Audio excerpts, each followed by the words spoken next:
สวัสดีพี่น้องป้องไปทุกท่านทุกคนครับมากินข้าวต้องกันแซ่บๆเหมือนห้องเปิดกับข้าว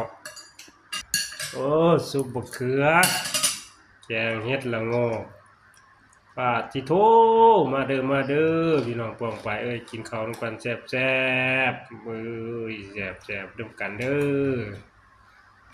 อมาเอากันเลย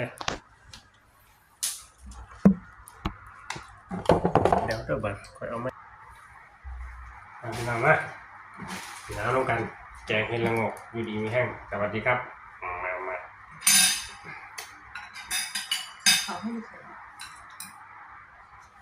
เห็ดละโงกใส่น้ำนะอย่านั่งคนหน่อยก็เกี่ยวอ่อนใส่ขาอ่อนลงไปเบ้อ